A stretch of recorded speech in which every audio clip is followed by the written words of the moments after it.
Welcome to Fuel, a podcast for propelling your leadership journey. I'm Joe Mahalik, the Propel Leadership Development Program Manager. Propel strives to develop leaders who write, speak, and behave consistently with a heart of service.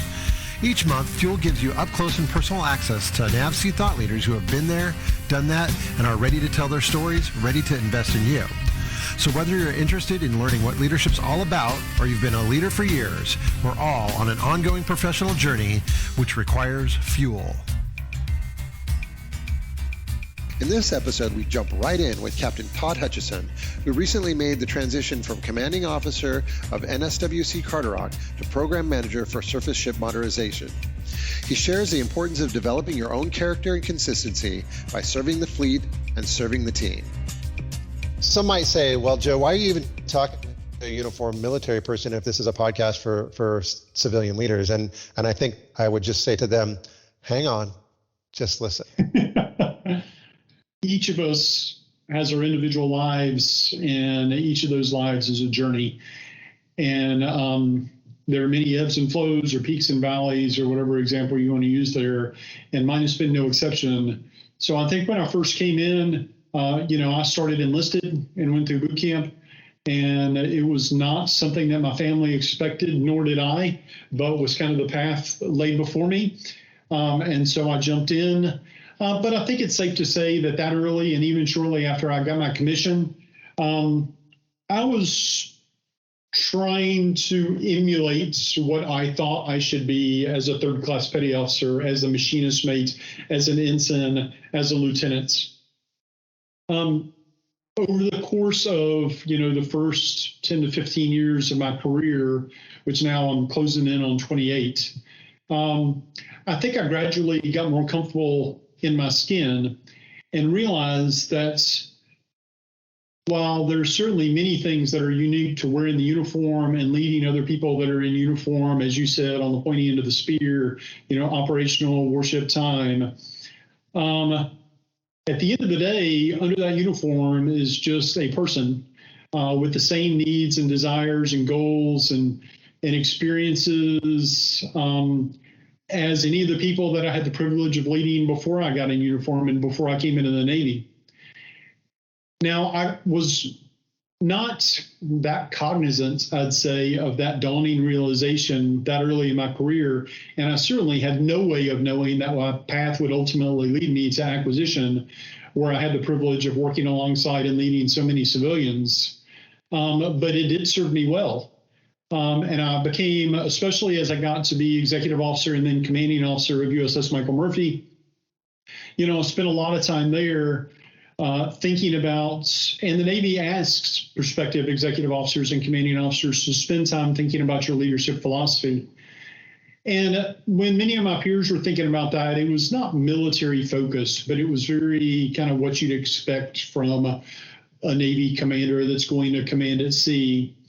And mine was a little different. I had come across a book called The Servant about that time, and just the way my own leadership philosophy was shaping up, I realized that I was really most focused and took the most satisfaction in serving the members of my team and removing obstacles from their day-to-day and helping them achieve a good, and I'll steal from Kim Scott, use the word work-life integration instead of work-life balance in a book I highly recommend called Radical Candor.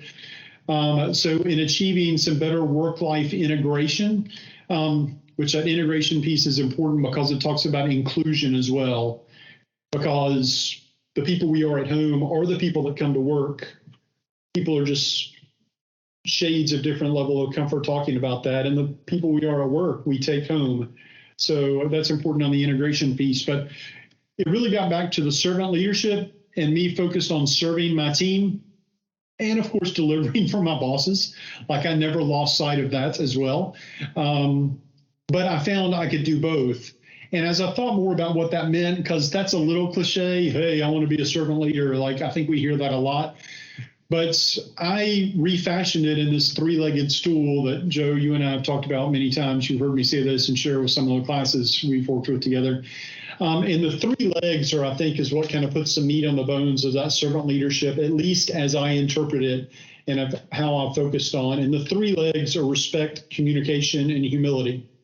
And they're very intertwined. And I can talk ad nauseum about like each of those three and what they mean. And it's more than just what's on the surface.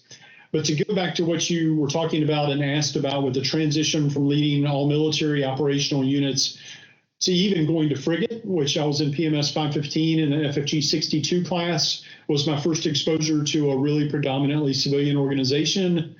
And I was just kind of a mid-grade leader there. Well, actually, originally, I was no official leadership capacity whatsoever, just working shoulder to shoulder with a lot of civilians, many of whom were very much younger than me. And then I took kind of a mid-grade leadership position, and then had the opportunity to go to Carderock, where I led a 2,800-person all-civilian organization. And now I'm here at PMS 421, which is about 100 small group of military, mostly government, civilian, and contractors. But if you go back to the servant leadership stool, people want to be respected. They want to have leaders who act with humility, and they want to be communicated with effectively, which means both spoken to in a respectful, candid, succinct manner, but also listened to. Like the transmitter and the receiver part are both part and parcel of that communication piece and getting it right. So the similarity across all of those jobs is people are people. And whether you go back to Maslow's hierarchy or whatever else, you know, they all at their core want the same things. And it's not to have it easy. And that's what I've really come back to with a lot of people. You know, I've seen and worked for leaders who are like, oh, yeah, we'll give them time off or a bonus or, you know, they'll work less hours or, okay, people don't hate any of that stuff, just to be clear. But people really respond well to being challenged, to be challenged with high goals, to be part of a high-performing organization and know that they contributed to that organization performing at a high level. And they like to win. You know, it's core to all of us that we like to win. And so, you know, I've been part of organizations that have struggled and that are not doing well. And with those, what I found is you start with the little things, like you celebrate little wins. Even if you kind of think it's a little silly, you're like, yes, we got that done. We got that one paper done on time. Let's celebrate. And then they like the feel of that. And so then you set higher goals. And then they like the feel of winning at those. And before you know it, they are just wildly exceeding the goals you're setting because there's just now a habit of success. And that is awesome to watch. One of the things you had talked about actually ties to some research on leadership that we talk about in the Propel launch class, and that is that people will work for those monetary rewards, those time off, the things that you mentioned. However, what is more impactful, and this again is research that shows this, is that autonomy, mastery, and purpose are bigger drivers for contribution. What you said just a few minutes ago about your approach is the application of that research. So I love that real story, that personal story that reinforces in the quote unquote real world this research on leadership approaches and investing in others. The other thing that you mentioned, and I'd love for some additional comments on, one of the legs of your stool is humility. I'd love to hear your thoughts on that. One of the things that I've shared with people when explaining the three legs of my servant leadership stool, specifically as it pertains to the humility leg, is my experience has been that the three most powerful things that a leader can say to members of their organization is, I was wrong, I don't know, or I need help. And even though I've worked for leaders who would never dare to say those things because they often were like, if I'm not, you know, I should be the smartest person in every room. You know, they felt a responsibility to do that.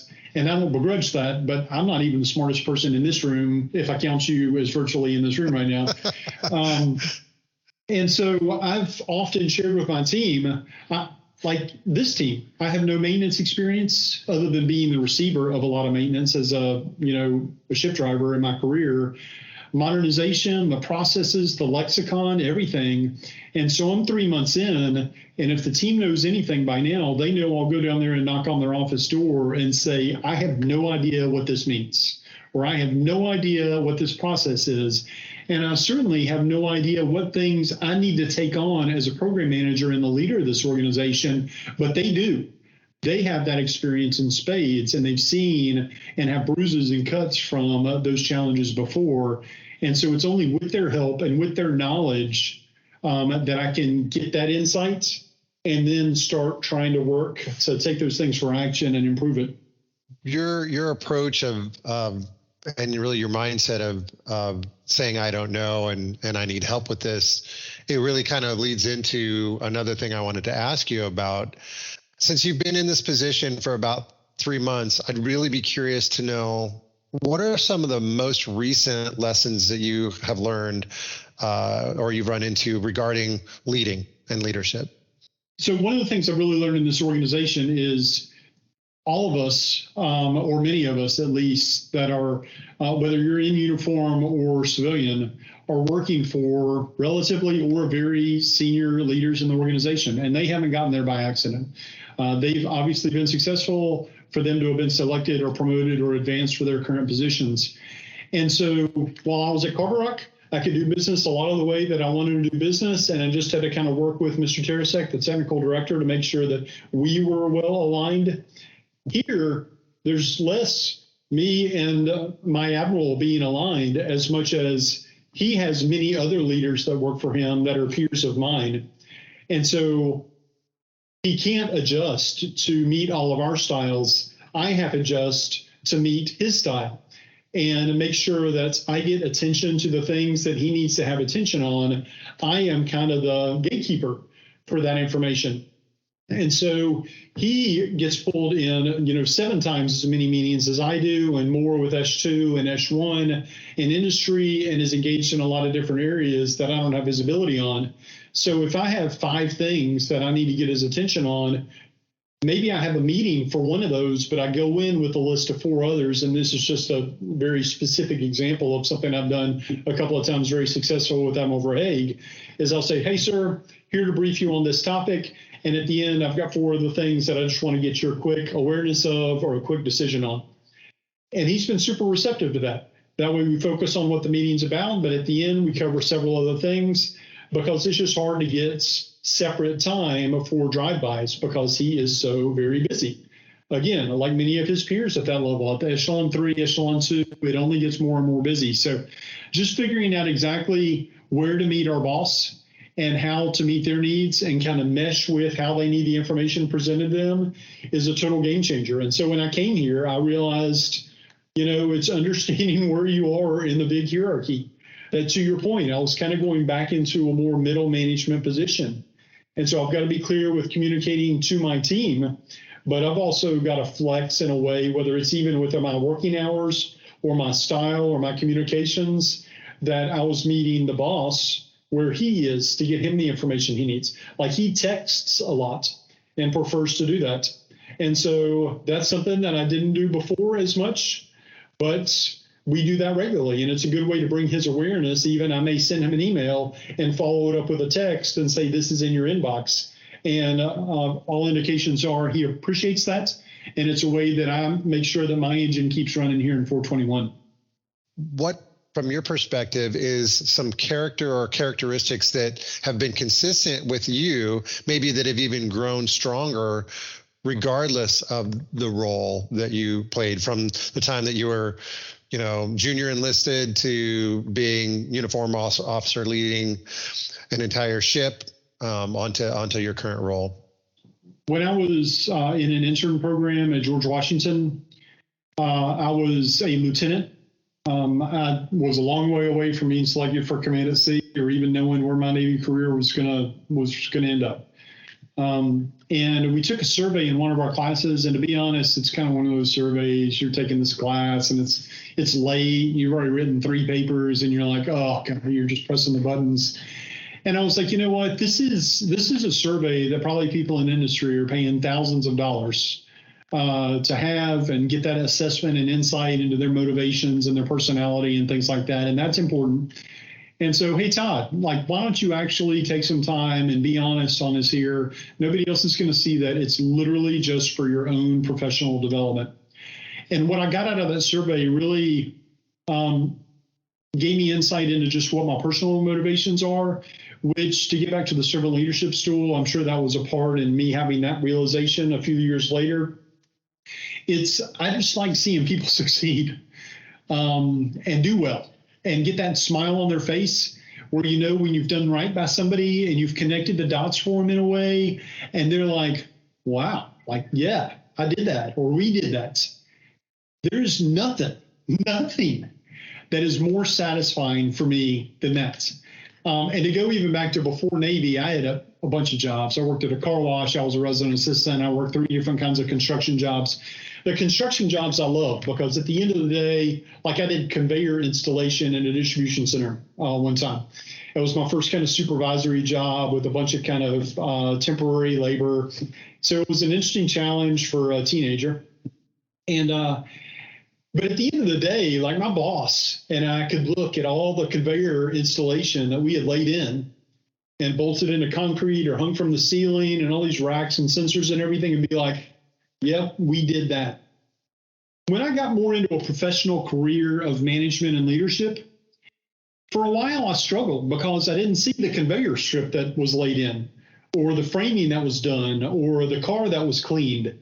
I even worked in a catering kitchen, which was very satisfying because you got a bunch of dirty dishes here, and I was a dishwasher. So you got a bunch of dirty dishes here, and then at the end they're clean, and man, that is satisfying. Until I started looking for that glint in my employees' eyes and that smile on their face, or that, you know, maybe a little cheesy, but that spring in their step, that when they walked away from a meeting or a discussion or whatever, that I was like, man, they get it. Like, they are proud of what we have done together.